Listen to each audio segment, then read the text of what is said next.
The Great Hall of Nexus Prime buzzed with hundreds of different voices. Aliens from across the galaxy sat in massive circular rows, their strange forms creating a rainbow of colors and shapes. Some looked like giant insects with clicking mandibles. Others resembled floating jellyfish that glowed softly in the dim light. A few had scales that changed color as they spoke. Admiral Zix Thera stood at the center podium, her 4 arms gesturing as she spoke. She belonged to the hegemony, the most powerful military force in the galaxy. Her people looked somewhat like tall, blue-skinned humans, but with an extra set of arms and eyes that could see in many different spectrums of light. "The situation grows worse each day," she announced, her voice echoing through the massive chamber. "The Voidborn have destroyed 12 more star systems in the past month alone. Billions of lives lost. Entire civilizations turned to dust." Worried murmurs filled the air. The representatives shifted in their seats, some making nervous sounds in languages that sounded like music, others that sounded like grinding metal. The Voidborn were ancient machines, older than any living civilization. Nobody knew who built them or why. They appeared from the dark spaces between stars, attacked without warning, and left nothing behind but empty space where planets used to be. Their ships were massive black pyramids that seemed to eat light itself. When they finished with a world, not even space dust remained. "What about the new species?" asked Ambassador Veltar, a creature that looked like a walking tree with silver bark. "The humans from that small blue planet? Earth, I think they call it." Several delegates made sounds that could have been laughter. The idea that humans could help seemed ridiculous to most of them. Humans had only discovered faster-than-light travel 50 years ago. Their ships were crude, using simple fusion engines that most species had stopped using thousands of years ago. While other civilizations had mastered bending space and time, humans were still figuring out basic energy shields. The humans? Admiral Zix Thera's expression showed what she thought of that idea. They barely know how to leave their own solar system. Their largest ships are smaller than our shuttlecraft. They use weapons that fire metal projectiles instead of energy beams. What could they possibly do against the Voidborn? The floating jellyfish creature near the back pulsed with dim light. "Perhaps we should not dismiss them so quickly. They did achieve space travel remarkably fast once they started. It took them less than 100 years to go from primitive flying machines to faster-than-light ships." "Speed means nothing without power," replied a delegate that looked like a mechanical spider. "I have seen their military reports. Their most advanced warship carries enough firepower to maybe damage a small asteroid. The Voidborn's smallest scouts could destroy their entire fleet without effort." Admiral Zix Thera activated a holographic display that showed the galaxy. Red dots marked where the Voidborn had struck. The pattern was clear and terrifying. They were moving inward, toward the galaxy's center where most civilizations lived. At their current pace, they would reach the core worlds within 10 years. "We have lost contact with the Outer Rim Defense Fleet," she continued. "That is 3,000 ships, including some of our most advanced dreadnoughts. They simply vanished. No distress signals, no wreckage, nothing. The Voidborn are getting stronger, or there are more of them than we thought." The chamber fell silent. Everyone understood what this meant. The combined military might of hundreds of species had failed to even slow down the Voidborn advance. Ships that had ruled the galaxy for millennia were being swept aside like toys. "What are our options?" asked a delegate whose species breathed methane and spoke through chemical releases that the translation systems turned into words. "We can try to evacuate the core worlds," Admiral Zix Thera said, though her voice showed she knew how impossible that would be. "Move billions of people to the far edges of the galaxy and hope the Voidborn do not follow. And if they do follow, then we fight until the end." As the debate continued, most delegates argued about evacuation plans and last stands. A few mentioned the humans again, but only as a curiosity. Earth was far from the current fighting, safely tucked away in a quiet arm of the galaxy that the Voidborn had not yet reached. Some suggested asking the humans to prepare refugee camps, since their worlds would probably be among the last attacked. Nobody seriously considered that Earth might offer military help. The humans had been discovered by accident when a hegemony exploration ship detected their radio signals. First contact had been friendly but awkward. The humans were excited to learn they were not alone in the universe, but they were also clearly overwhelmed by the scale of galactic civilization. Their technology was thousands of years behind the galactic standard. They still used nuclear weapons and fossil fuels. Their computers were barely capable of simple calculations compared to quantum processors that other species had perfected ages ago. Most embarrassing of all, they had not even unified their own planet yet. Earth was still divided into separate nations that sometimes fought each other over resources and territory. Perhaps we should send them a warning message, suggested the tree-like Ambassador Veltar.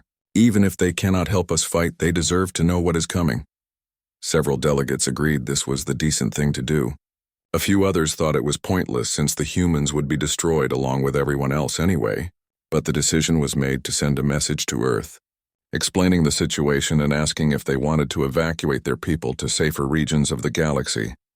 As the debate wound down, Admiral Zixthara prepared to close the session. Emergency meetings like this had become too common lately. Each one brought worse news and fewer options. The greatest military minds in the galaxy had run out of ideas except retreat and hope. That was when the alarm started. At first, it was just a soft, chiming sound that meant someone had entered the star system. This happened regularly as ships came and went from Nexus Prime. But the chiming grew louder and more urgent. Then the main warning sirens began to wail. Admiral Zixthara's personal communicator buzzed with an emergency message. She read it quickly and her blue face went pale. "What is it?" asked Ambassador Veltar.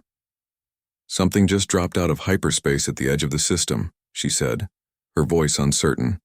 "Something very large." The holographic display changed to show local space around Nexus Prime. A red dot appeared at the system's edge, along with scrolling text that showed sensor readings. As the numbers updated, the murmuring in the chamber grew louder. "That cannot be correct," said the mechanical spider delegate. "Those energy readings would require a power source larger than most stars. The size estimates must be wrong too," added another voice. "Nothing that large could maintain structural integrity in normal space." But the sensors did not lie, even though nobody wanted to believe them. Something massive was approaching Nexus Prime, something that made the station's most powerful warships look like tiny insects by comparison. Admiral Zixthara tried to contact the approaching vessel, but received no response. Long-range scans could not identify its design or origin. The ship, if it was a ship, used technologies that did not match any known civilization in the galactic database. As the delegates watched in growing fear and confusion, the massive object continued its steady approach toward the heart of galactic civilization, bringing with it questions that would change everything they thought they knew about the universe. The massive vessel moved through space like nothing anyone had ever seen before. Admiral Zixthara stood frozen at her command station, watching the sensor readings update with numbers that should have been impossible. 200 kilometers long, reported her science officer, a nervous creature with 6 eyes that kept blinking in different patterns. Width approximately 60 kilometers, height. The computers are having trouble calculating exact dimensions because the hull seems to bend light around itself. The Admiral's 4 hands gripped the edge of her control panel. In her 300 years of military service, she had seen the largest ships ever built. The Hegemony's flagship was 12 kilometers long and considered a marvel of engineering. This thing was more than 16 times bigger. "Energy output?" she asked, though she was not sure she wanted to know the answer. "Ma'am, our instruments show power generation equal to a small star. The quantum signatures suggest technologies we do not understand. Whatever drives this ship operates on principles our science cannot explain." Through the great windows of Nexus Prime, the approaching vessel was now visible to the naked eye. It looked like a dark mountain floating through space, its surface covered in strange patterns that seemed to shift and move. No lights blinked along its hull like normal ships. Instead, it glowed with a soft energy that made it look alive. In the council chamber, panic was starting to spread. Delegates from warrior species reached for weapons they did not carry. Others began sending emergency messages to their home worlds. A few simply stared in shock at the holographic display showing the approaching giant. "Could it be the Voidborn?" whispered Ambassador Veltar, his silver bark turning dark with fear. "A new type of ship we have not seen before?" Admiral Zixthara shook her head. "The Voidborn ships absorb light and energy. This vessel generates both. The design is completely different from anything the Voidborn have ever used." "Then who built it?" Before anyone could answer, every communication device in the chamber activated at once. A clear voice spoke in perfect galactic standard. the common language used for official business between species. This is Captain Sarah Chen of the United Earthship Indomitable, flagship of the Human Defense Fleet. We received your distress signals regarding the Voidborn incursions. We are here to help. The silence that followed was so complete that the only sound was the hum of the station's life support systems. Every delegate stared at the display showing the massive ship, trying to process what they had just heard. Human, Admiral Zixathera finally managed to say. That is a human vessel? Affirmative, came the calm reply. I am requesting permission to dock with Nexus Prime. We need to discuss the current strategic situation regarding the Voidborn threat. The mechanical spider delegate made a sound like grinding gears. Impossible. Humans do not possess technology capable of building something like that. We have detailed reports on their capabilities. Captain Chen's voice remained patient and professional. I understand your confusion, Admiral. Perhaps we should meet in person to discuss recent developments. I assure you we come in peace and with the sole intention of assisting in the defense of galactic civilization. Admiral Zixathara looked around the chamber, at the hundreds of shocked faces staring back at her.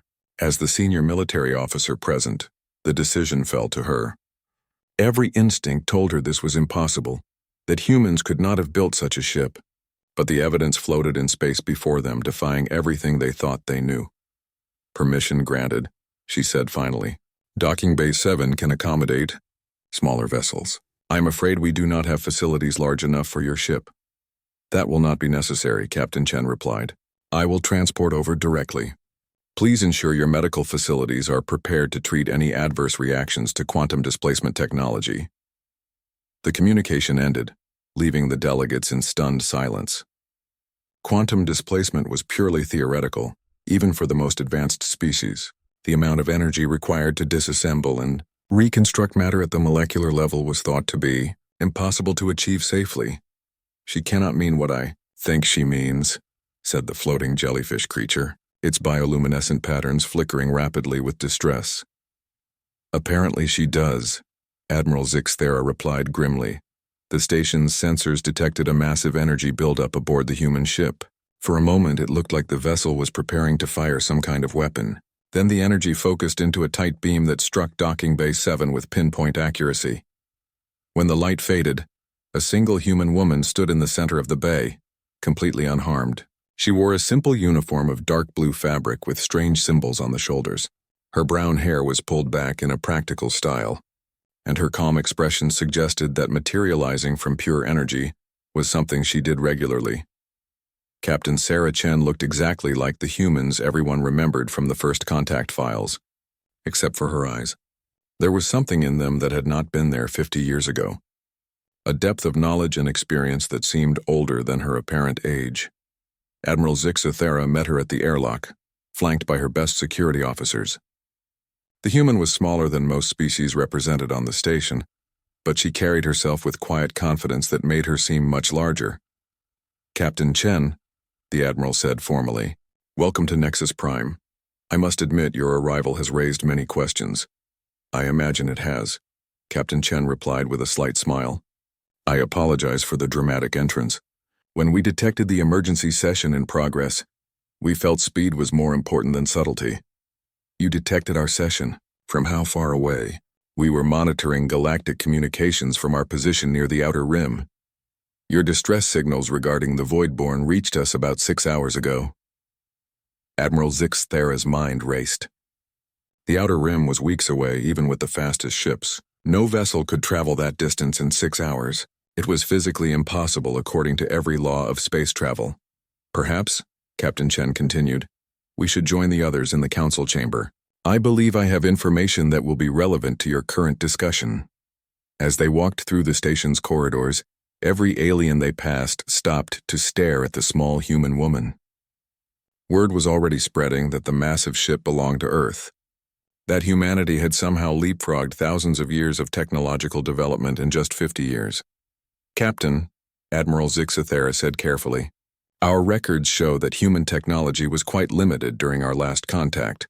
Your fastest ships could barely reach 1% of light speed. How did your people develop such advanced capabilities so quickly? Captain Chen was quiet for a moment before answering. When you are fighting for the survival of your entire species, You find ways to accomplish things that seemed impossible before. Necessity, as we say on Earth, is the mother of invention. You have encountered the Voidborn before? We have been tracking their movements for 30 years, Captain Chen replied. Ever since we learned about them from intercepted galactic communications. We realized that conventional warfare would not be sufficient to stop them. So we chose to pursue unconventional alternatives. They reached the council chamber, where hundreds of alien delegates waited in nervous anticipation. Captain Chen walked calmly to the center of the room, apparently unbothered by the hundreds of eyes, sensors, and other sensory organs focused on her. Distinguished representatives, she began, her voice carrying clearly through the chamber's translation systems. I am here to inform you that humanity stands ready to assist in the defense of galactic civilization against the Voidborn threat. We have developed new technologies and strategies that we believe will be effective against their forces. The chamber erupted in voices, clicks, whistles, and other sounds as delegates demanded explanations. How had humans advanced so far? What technologies did they possess? Was the massive ship just the beginning? Captain Chen waited patiently for the noise to die down before continuing. I understand your skepticism. When last we met, humanity was indeed a primitive species by galactic standards, but we have spent every day since then preparing for this moment. The Indomitable and her crew represent the culmination of our entire civilization's efforts. What kind of weapons does your ship carry? Demanded a delegate whose species looked like upright wolves with metallic fur. The kind that work, Captain Chen replied simply. But I hope we will not need to demonstrate them. Our preference is always for peaceful solutions. Admiral Zixithara studied the human's face carefully. There was something in her expression that suggested the weapons aboard the Indomitable were far more powerful than anyone in this room could imagine, and that thought was both comforting and terrifying. Captain Chen stood quietly in the center of the council chamber, while hundreds of alien voices demanded answers. She waited until the noise died down naturally, her calm presence somehow making the massive room feel smaller and more focused. You want to know how we did it, she said simply. How humanity went from primitive fusion drives to quantum displacement in 50 years. The answer is both simple and terrible. She gestured and the air above her head shimmered. A holographic display appeared, showing the solar system as it had been 50 years ago.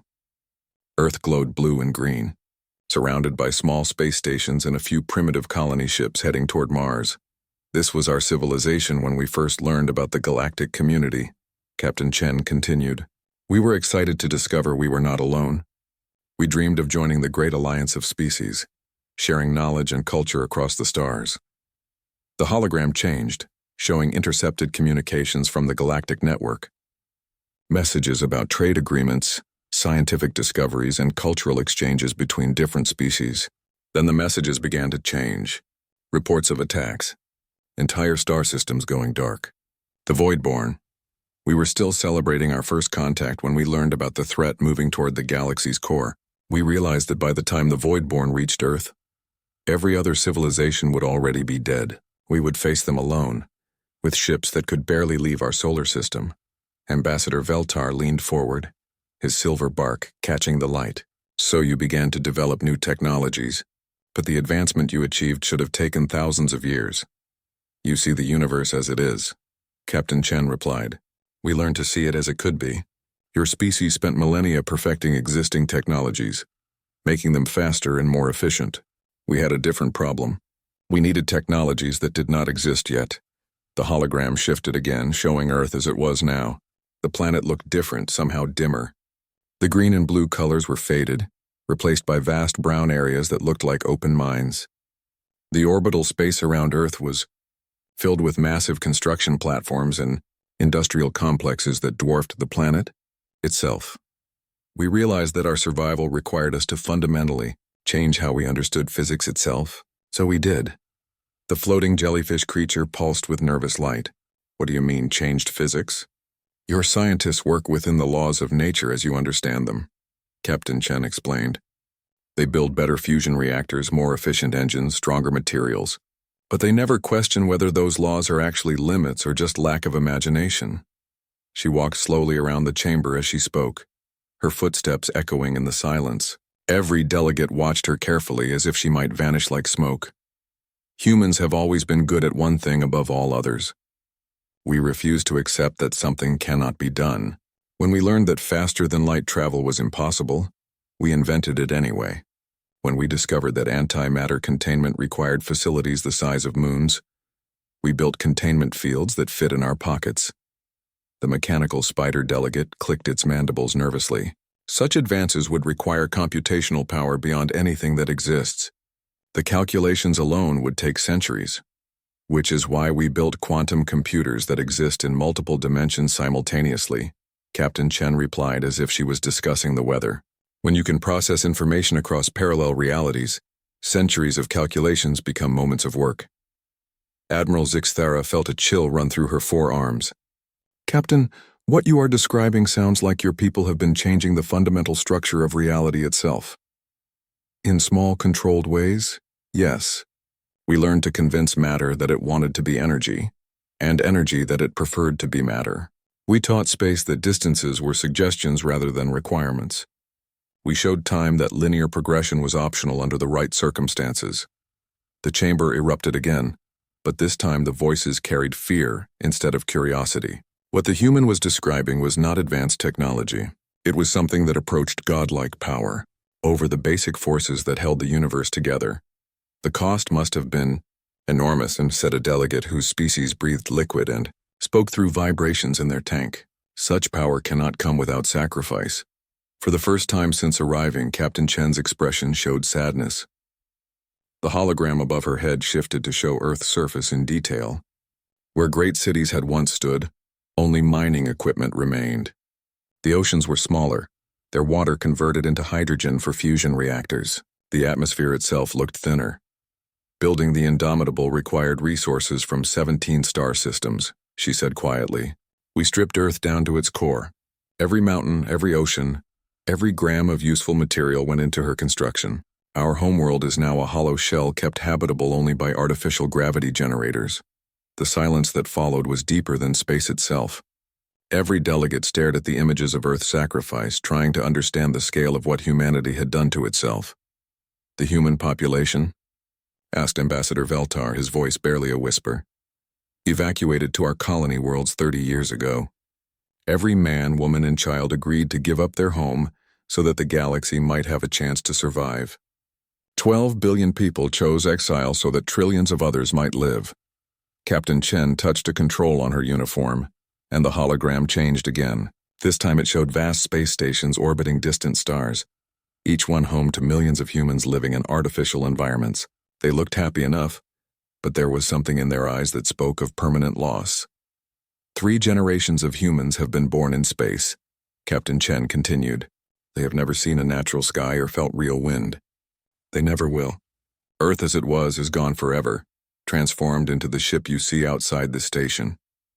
Your entire planet, Admiral Zixthara said, struggling to process the concept. You turned your entire world into a single warship. The Indomitable is not just built from Earth, Captain Chen corrected. She is Earth. Every atom that once formed our mountains and seas now serves as hull plating or power conduits. The iron core that once generated our magnetic field now powers weapons that can unmake matter itself. The water that filled our oceans now moderates fusion reactions that burn hotter than most stars. A delegate from the far side of the chamber stood up, his crystalline body chiming like wind bells. But why? Why sacrifice everything for people you have never met? Your species could have fled to distant galaxies, found safety in the void between stars. Captain Chen looked directly at him, and her eyes held depths that seemed older than worlds. Because someone has to stand against the darkness. Because if we do not, who will? Because running away means the Voidborn win, and that is unacceptable. She gestured again, and the hologram showed the current positions of Voidborn fleets throughout the galaxy. The red dots were everywhere now, moving steadily inward like a plague, consuming everything in their path. We have been watching them for 30 years. We know how they think, how they move, how they choose their targets. We have seen them destroy civilizations that had ruled the stars for millions of years. We watched them turn entire sectors into empty space. The hologram zoomed in on one system where a Voidborn attack was currently in progress. Massive black pyramids surrounded a blue world while its population sent out desperate distress calls that would never be answered in time. They will not stop, Captain Chen said, her voice carrying absolute certainty. They cannot be reasoned with or bargained with. They exist for one purpose: to eliminate all life in this galaxy. Every planet, every species, every individual that thinks or feels or dreams. She turned to face Admiral Zixathera directly. You asked what weapons the Indomitable carries. She carries the focused will of an entire species that refused to accept extinction. She carries technologies built from desperation and powered by sacrifice. She carries the hope that somewhere in this vast galaxy, life will continue to exist. The Admiral met her gaze and saw something there that made her believe, for the first time in years, that the galaxy might actually have a chance. "What do you need from us?" she asked. Captain Chen smiled, and it was like sunrise after the longest night. "Just point us toward the enemy." The emergency alarms began wailing again, but this time the sound carried a different note of terror. Every screen in the council chamber flashed red as automated systems detected something that should have been impossible. "Voidborn. Fleet detected," announced the station's computer in its calm mechanical voice. "Distance 12 light hours and closing. Estimated time to arrival 4 hours. Fleet composition 10,700 ships including 4 planet killers." The chamber fell silent except for the sound of Admiral Zixathera's sharp intake of breath. 10,000 ships was larger than any Voidborn force ever recorded. The 4 planet killers alone could destroy every world in the system. "How did they get so close without being detected?" she demanded, her 4 hands flying over her control panel. "They appear to have used some form of stealth technology we have not encountered before," her science officer replied, his 6 eyes blinking rapidly with fear. "Our deep space sensors show nothing until they drop their concealment fields at the system's edge." Captain Chen stood motionless in the center of the chamber, her expression unchanged by the news. Around her, delegates panicked in dozens of different ways. Some sent frantic messages to their homeworlds. Others prayed to gods whose names sounded like music or grinding stone. A few simply sat in stunned silence. The defense fleet, Admiral Zixathera asked, though she already knew the answer would not be good enough. 800 ships maximum. Most are light cruisers and patrol vessels. We have 12 heavy dreadnoughts, but against 10,000 Voidborn ships. The Admiral did not need her science officer to finish that sentence. The mathematics were simple and brutal. Even if every defensive ship performed perfectly, they would be overwhelmed in minutes. The civilians on Nexus Prime and the surrounding colonies would be helpless. "Begin immediate evacuation procedures," she ordered. "All non-essential personnel to the escape pods. Signal the fleet to form defensive positions around the evacuation routes." "Ma'am," her communications officer interrupted nervously. "The Voidborn are moving too fast. Even our fastest ships cannot outrun them. The evacuation vessels will be sitting targets." Admiral Zixathera closed her eyes for a moment, feeling the weight of millions of lives resting on her shoulders. As the senior military commander in the system, it was her duty to protect those lives. But there was no way to do it. The Voidborn had brought enough firepower to eliminate everything in the system twice over. "We fight then," she said quietly. "We make them pay for every life they take." "Ma'am," Captain Chen spoke for the first time since the alarms began, "I would like to request permission to engage the Voidborn fleet." The Admiral turned to stare at the small human woman. "Captain, I appreciate your offer, but one ship cannot stand against 10,000 no matter how advanced. You should use this time to escape while you still can." "With respect, Admiral, I disagree. The Indomitable was built specifically to fight the Voidborn. This is why we came." Ambassador Veltar stood up from his seat, his silver bark reflecting the red warning lights. "Captain Chen, we have seen your ship. It is impressive beyond words. But you are vastly outnumbered. Even if your weapons are more advanced than ours, mathematics still applies." Captain Chen smiled, and there was something in that expression that made the room feel colder.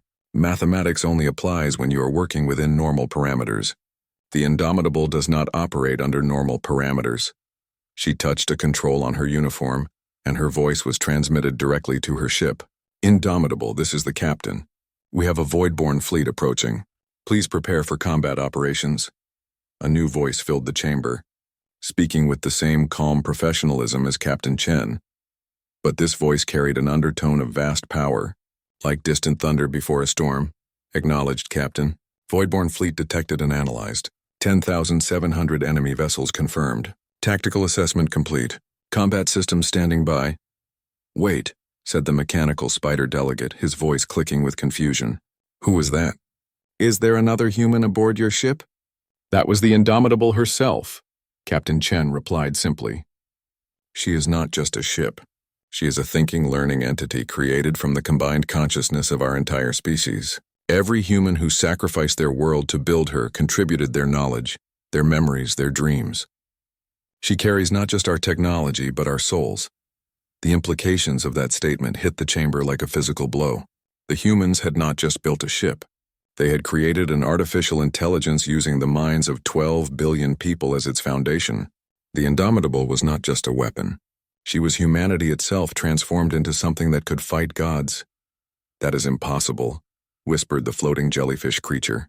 The processing power required to maintain 12 billion consciousness patterns simultaneously would require a computer the size of a star.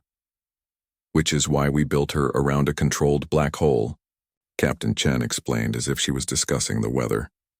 "Quantum computations performed at the event horizon where time moves differently allow for processing speeds that approach infinity. From the Indomitable's perspective, she can think for years between 1 second and the next." The alarms grew louder as the Voidborn fleet continued its approach. Long-range sensors showed the massive formation moving through space like a cloud of death.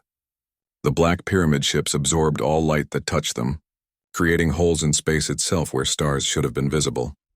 "Captain," Admiral Zixithera said urgently, "if you truly believe you can help, then please do something. We have less than 4 hours before they arrive." "Time enough," Captain Chen replied. She spoke to her ship again. "Indomitable, you are authorized to engage at your discretion. Rules of engagement: complete elimination of all Voidborn forces. No survivors." "Understood, Captain. Beginning combat operations now." Through the great windows of Nexus Prime, the Watchers saw the Indomitable begin to change.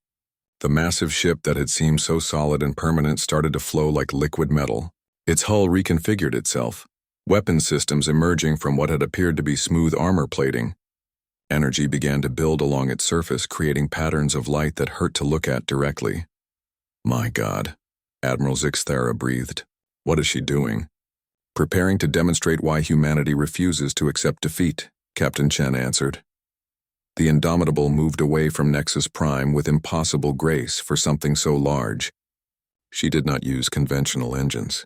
Instead, she seemed to convince space itself to move around her, sliding through the cosmos like a shark through water. Her destination was clear: the approaching Voidborn fleet. "Combat range in 30 seconds, the ship's voice announced calmly.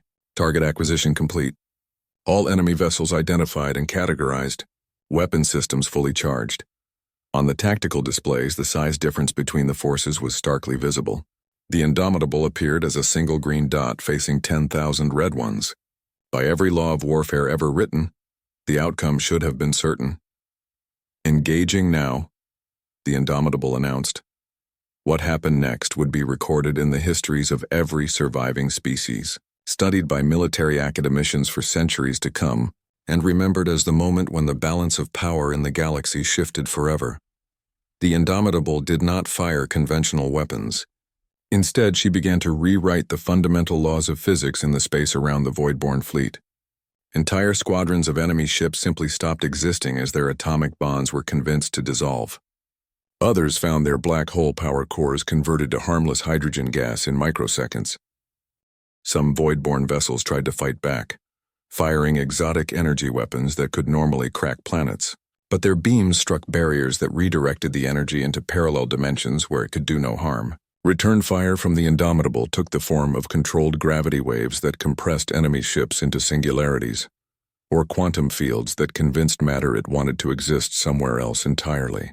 The 4 planet-killer ships, each one the size of a small moon, focused their combined firepower on the Indomitable.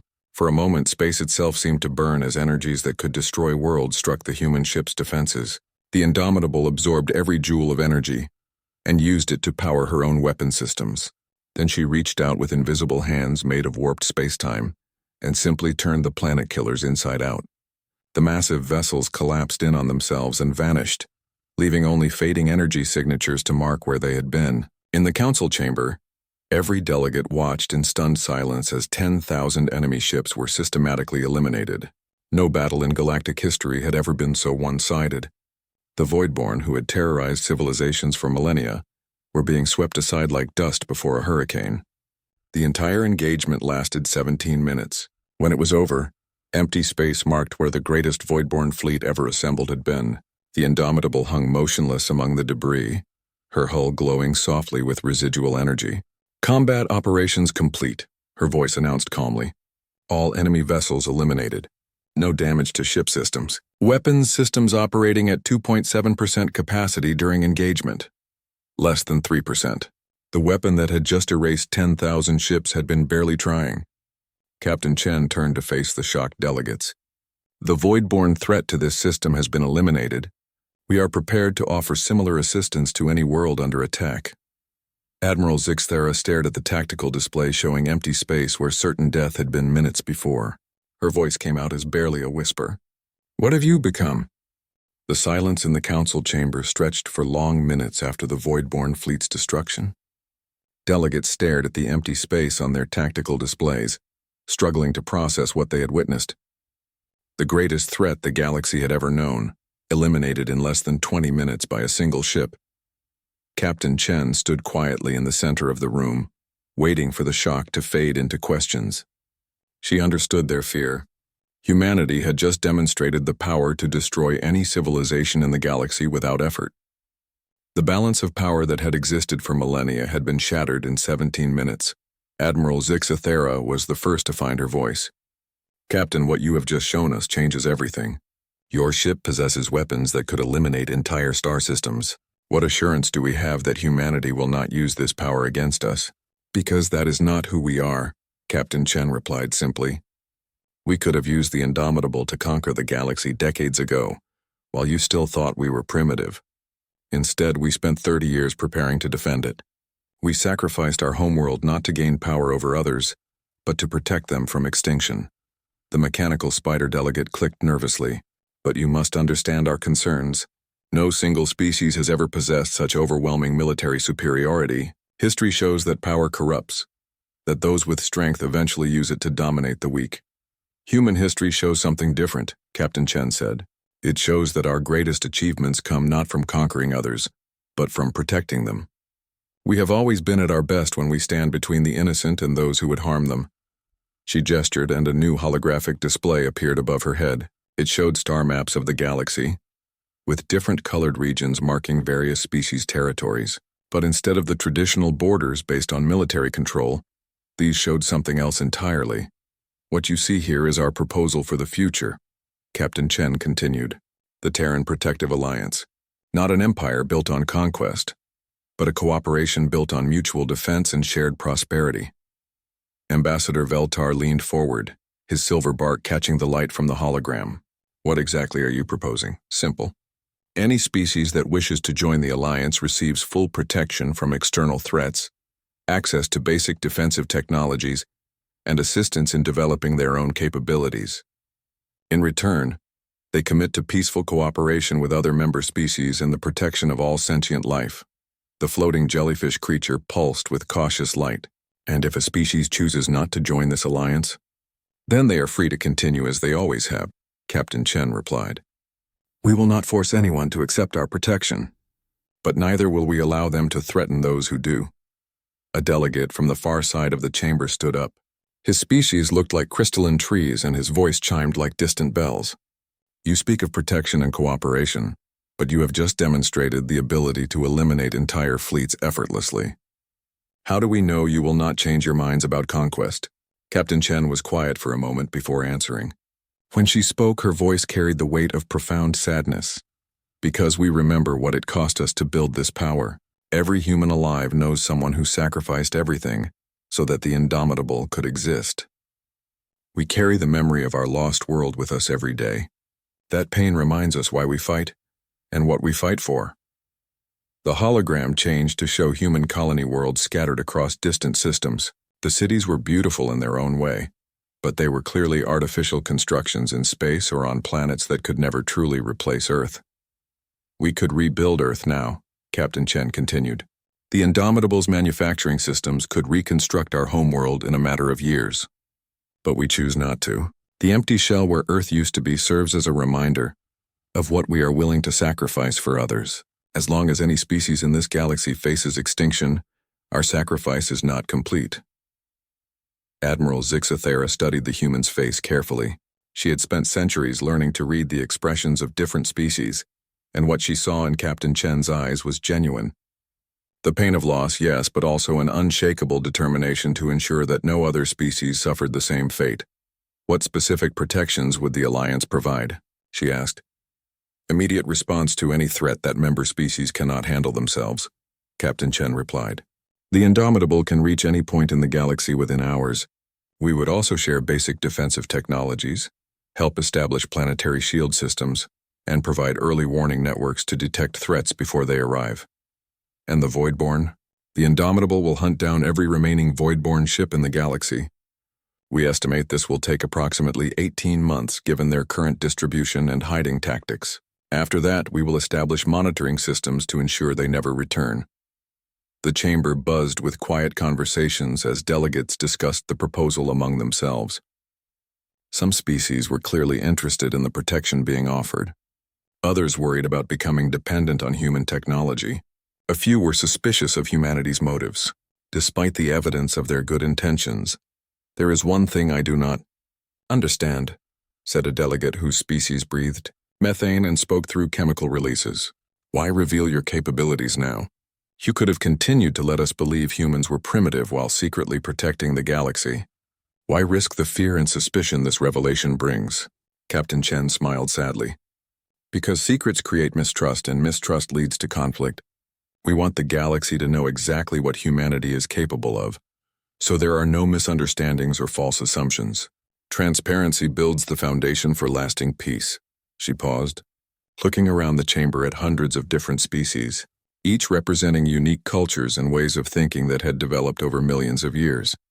Besides, she continued, protecting you in secret would not achieve our ultimate goal. We do not want to be the galaxy's guardians forever. We want to teach you to protect yourselves, to share what we have learned so that every species can defend their homes and their people. You would give up your military advantage? Admiral Zixthara asked, surprised. Power shared is not power lost, Captain Chen replied. It is power multiplied. A galaxy where every species can defend itself is stronger than one where only humans possess advanced weapons. Our goal is not to rule, but to make rulers unnecessary. The debate continued for hours as species representatives discussed terms, raised concerns, and negotiated details. Some wanted immediate alliance membership. Others requested time to consult with their home governments. A few declared their intention to remain neutral, which Captain Chen accepted without argument. By the end of the day, 47 species had committed to joining the Terran Protective Alliance. More would follow in the coming weeks as word spread about humanity's offer and the demonstration of their power against the Voidborn. As the session concluded, Admiral Zixthara approached Captain Chen privately. I have to ask, she said quietly, are you truly human? Or has your species become something else entirely? Captain Chen considered the question carefully before answering. We are still human in all the ways that matter. We still feel fear and hope, love and loss.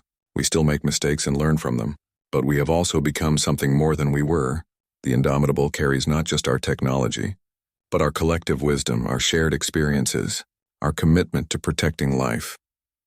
She looked out through the great windows at the starfield beyond, where her ship waited patiently among the stars. Perhaps that is what humanity was always meant to become, she continued. Not conquerors or rulers, but guardians, protectors of the innocent and defenders of the weak. We have the power to destroy, but we choose to preserve. We have the ability to dominate, but we prefer to cooperate. Admiral Zixthara nodded slowly. I believe you, she said. And I believe the galaxy is fortunate to have you watching over it.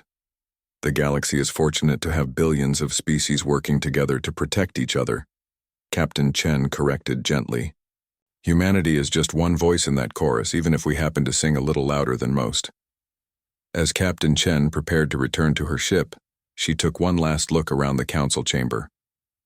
Representatives from dozens of species were still deep in discussion, planning how to implement the Alliance's protective systems and coordinate their mutual defense. For the first time in decades, the galaxy was planning for a future, instead of just trying to survive.